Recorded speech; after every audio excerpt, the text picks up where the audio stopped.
To avoid spending hours of time editing this video, instead of clips from the show, I will be playing footage of me playing Hollow Knight because it is one of my favorite games right now, and the audio is all you really need. Feel free to tab over to something else. I have spent a lot of time with the cartoon Steven Universe. I have known about its existence since it started airing, and I started watching it right around the time that Season 5 was wrapping up, and I watched the first 10 episodes of the epilogue series Steven Universe Future as they came out. While all of this was happening, I was becoming more and more interested in the conversation surrounding this show, eventually eclipsing my interest in the show itself, and I have felt that way about this community and this show since then. I have encountered many videos online discussing this topic, and eventually I decided to make my own. Twice. They centered around my general criticisms of Steven Universe Future and brought me most of the audience members I now have. The night of writing this script, I binge-watched the last 10 episodes of Steven Universe Future, bringing this show and my time with it to a close. The only thing I have left to do now is talk about those last 10 episodes because I promised that I would do so when I made my other videos about this series. And that is the purpose of this video. You do not need to have watched my other videos about this show to make sense of the points I make in this one, but you might want to have watched all of Steven Universe Future, as I will obviously be talking about some very spoiler-heavy content. But first, a disclaimer. This video is in no way meant to make other people feel bad for not sharing my opinion, and contrary to what seems to be popular belief based on the comments section of my last video on this topic,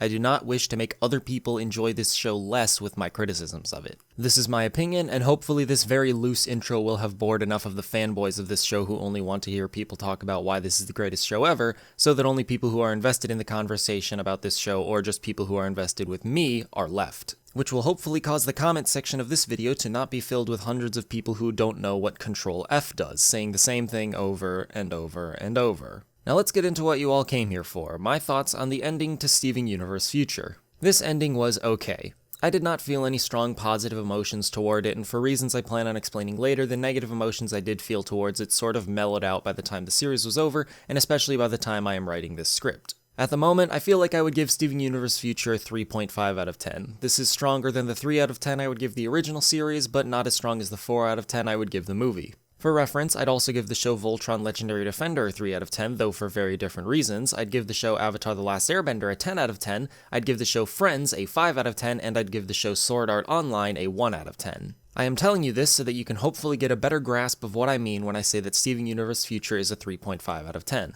I'm not saying that it's terrible, I'm not saying that it's mediocre. I'm saying that it has good and bad elements, and that the bad elements outweigh the good ones by a decent amount. Also keep in mind that this is just my score of the show, and that as I explain why I'd give it the score I did, I am only speaking for myself and my experience with the show. The first observation I made while watching the last 10 episodes of this show was that it seemed to me like they had released these episodes out of order. The main complaint I had of the first 10 episodes was that plot points and character development for Steven would come out of nowhere, and thus that I was not able to take any threat the characters might face seriously, for fear that a solution to whatever conflict arose would fall out of the sky at just the right moment to save the day. I do not see this problem as much with the latter half of the season, even though Steven acquires new attributes as it goes on, because unlike in the first 10 episodes, the show focuses on acknowledging these new developments and asking why they have appeared, something which I thought they should have focused on from the start. Furthermore, the crazy gem stuff that happens to Steven in episodes 11 through 20 is all negative, whereas the first 10 episodes almost exclusively gave him powers like flight, quicksilver speed, and super strength, and he seemingly had pretty good control over all of them. This all resulted in the first half of the show feeling like it was gearing up for a big confrontation with a new antagonist, but starting in episode 11, In Dreams, and capitalized on in episode 14, Growing Pains, the show establishes why Steven has experienced all the changes we observe throughout the series, and it is because he has not learned how to deal with the stress caused by the events of the show up until now. While I really like this development of his character, I say that these story beats were done out of order because I think that if the creators had eased the audience into this new arc, a lot of the issues I saw with the show would have been alleviated. Instead of starting us off with Steven generating new, incredibly powerful abilities, start us off by establishing that he is having trouble coping with everyone leaving him and no longer feeling needed. Of course, this would have to happen without Steven growing uncontrollably at first. Once it's firmly established what this season will be about, then I think they should have begun introducing the new powers. This point makes me recontextualize the first 10 episodes of the show. It seems less like Steven's new powers are coming out of nowhere now that we have a logical reason for why this is happening, which is presented in the show, not just speculation and fan theories. But I don't think I was just being ignorant when I made my last Steven Universe video. I think it says something about those first 10 episodes that I had the problems with them that I did. And I think this season could have been structured differently so that the audience members wouldn't have felt so blindsided by the plot. Moving on, a major revelation I had while watching these last 10 episodes was that whether or not I liked what was happening on screen depended a lot on how stupid the plot demanded that Steven be. In some episodes, like episode 11, In Dreams, I think Steven is being completely reasonable in how he reacts to whatever stressor he's being presented with. In that one, he and Peridot are trying to create their own version of a TV show they like by projecting Steven's dreams onto the TV. Peridot sees all the shit that's going on in Steven's head and comforts him when he wakes up, making for one of the most heartwarming moments in the entire show for me. But in others, like episode 13, Together Forever, or episode 15, Mr. Universe, I found him insufferable because he seemed to be making stupid decisions that I could immediately tell were only here to make his mental condition worse. I'm hesitant to criticize Steven as a character in these episodes for being stupid and frustrating because I know that a lot of people are going to get on my back saying that this is how people with mental disorders act and that I'm victim shaming. To that, I would simply say that I am aware of the subject matter of this show, and I understand that many of Steven's actions can be explained by his PTSD and anxiety and whatever else he has, but at some point I have to decide that even someone with a mental illness like Steven wouldn't act like this. I'm sure the line is different for everyone, but for me, I start to feel less pity for Steven and more frustration towards him when he does stuff like continually insisting that he's fine and that no one should worry about him when everyone around him is in no uncertain terms stating why they are worried about him and that he could easily solve this problem by talking to them. This problem is not helped by the fact that as these episodes go on, they focus more and more on how fucked up Steven is. Episodes 11 through 14 felt nicely paced, even though Steven was definitely his most retarded in episode 13. These episodes largely presented Steven with a completely believable reason to be stressed out, and he felt appropriately stressed out. But episodes 15 through 20 just felt like they were trying to one-up each other with how fucked up Steven could get, to the point that it strained my suspension of disbelief. Steven seemed to get way angrier with his dad for the way he raised him than I would have expected. He gets super carried away with taking out his anger on something, shattering Jasper in the process. He antagonizes White Diamond, clearly enjoying making her suffer and being very intent on smashing her gem up against the wall, etc. As I said, everyone is going to have a different threshold of what actions they consider excusable because of Steven's mental state, and this is just where mine is. I'm sure there are a lot of people who could deal with more of this than me, and a lot of people who could deal with less of this than me, but hopefully I've explained this point well enough that you can understand it. So I was watching Best Guy Ever's video about Steven Universe the movie, which I recommend, and in it he said something along the lines of, couldn't Steven just call the diamonds to solve this problem? The answer is yes, but don't think about it. That's the kind of show this is. And at that moment, while watching that video, I realized why I am the minority in this discussion.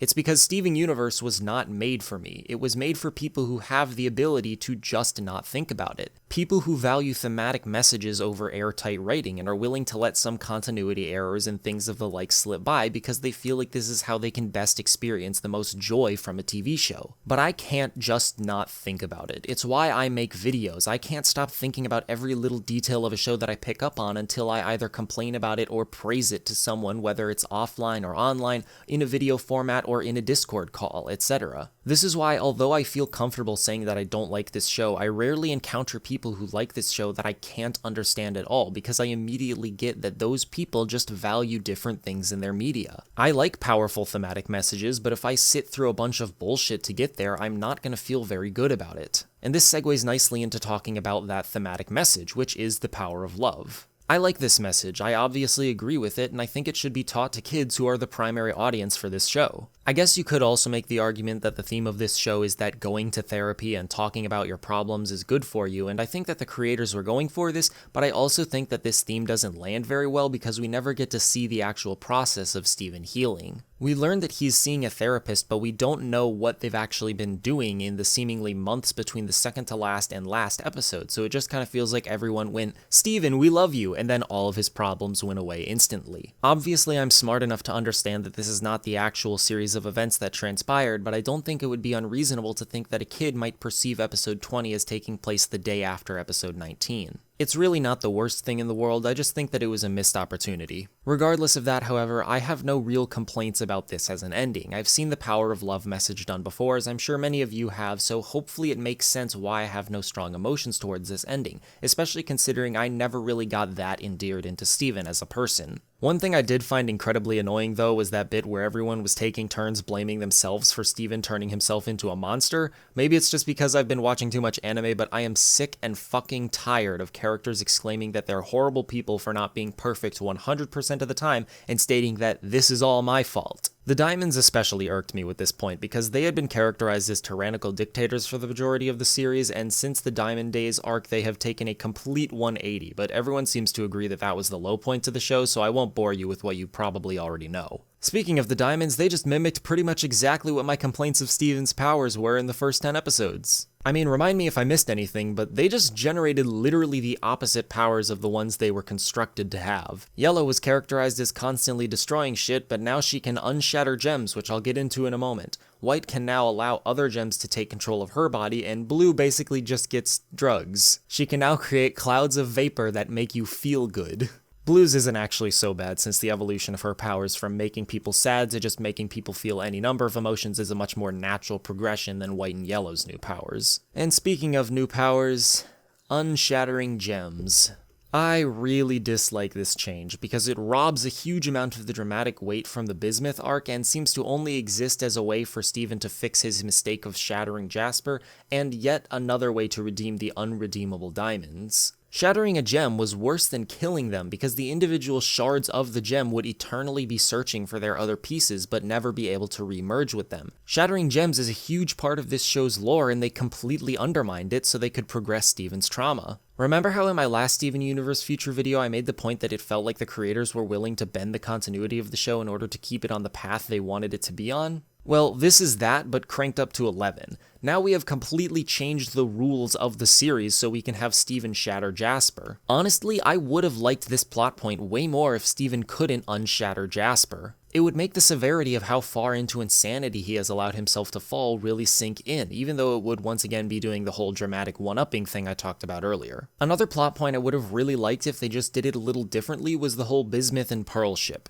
In episode 12, Bismuth Casual, they kinda hint that Bismuth has a thing for Pearl, but it never comes up again in the rest of the show, and I was very confused. I didn't think Bismuth and Pearl made a very good match, but after seeing their chemistry, I was totally ready for a subplot about the two of them getting together, especially because that would confirm that Pearl is over Rose, but no, they just kind of forget about it, and it's like, what was even the point? I could list off a bunch of other instances like these from this season, but I would really just be spinning my wheels at that point. To answer the question I put in the thumbnail of this video, yes, I would still say that the writing of this show is bad, and I think it hinders this season a lot. Though, this is not to say that there was nothing I liked about this show. As I said, I'd give it a 3.5, which is not a terrible score. There are a lot of positive aspects about this show, like the surprising number of jokes that I found legitimately funny, such as Steven parodying Gandu when he says, "Be the Steven you want to see in the world," or Garnet's fire hydrant tears, or pretty much everything to do with the Cactus Stevens in episode 18, Everything's Fine. I think they really nailed the new character designs for Steven as he uncontrollably shapeshifts throughout these episodes. Seeing Spinelligan was fun, even though it became apparent that a large part of her personality came from the way she moved and was animated in the movie, and since they just didn't have the budget for that in a regular episode of the show, she ends up kinda just being relegated to exposition about the diamonds,